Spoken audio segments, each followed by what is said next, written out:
Now, Donald Trump has spent a lot of time in recent months urging Japan to open up its auto market. He wants to see more U.S. cars crossing the Pacific as part of efforts to tackle the huge trade deficit. But there are challenges if American automakers are to break into the world's third largest car market. NHK World's John Ledoux hit the road to find out why. On the streets of Tokyo, it's easy to spot the logos of the big Japanese and German automakers. What you'll rarely see, though, is one from America. Last year, a whopping 95% of Japanese imported cars came from Europe. Only 4.4% were from the U.S.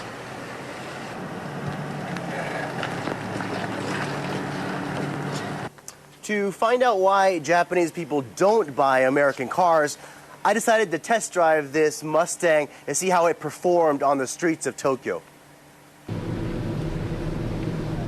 Because it's so wide that it makes it very difficult to turn corners, the streets in Japan are very narrow.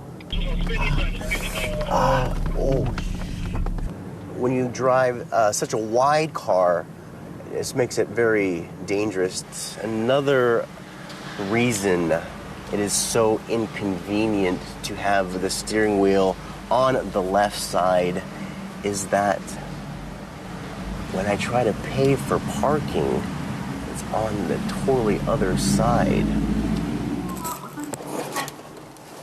Yeah, that's absolutely nuts.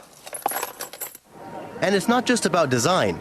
Drivers in Tokyo see U.S. cars as more trouble than they're worth. The gas mileage for American cars is horrible. Japanese don't want to drive them.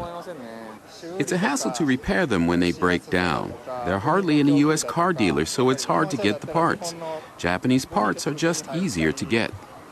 People buy American cars. Motoring journalist Peter Leone says U.S. automakers just didn't do their homework. For example, you have a car like this car that you've been driving, which is a Ford Mustang, which is a very well-known car all around the world. But what was interesting about this car is that Ford pulled out of Japan in the last couple of years, and the reason why is because they didn't have the right product.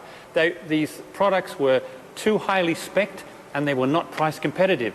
It cost too much, for fuel, for parking, and for insurance. It can cost up to 2 to 3 times more money to insure an American car than it can a Japanese car. The sales manager at this dealership says both U.S. car makers and regulators need to do more. The European makers have put a lot of time and effort into their sales strategy.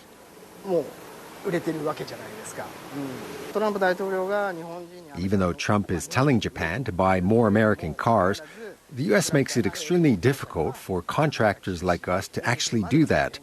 There's definitely a contradiction there.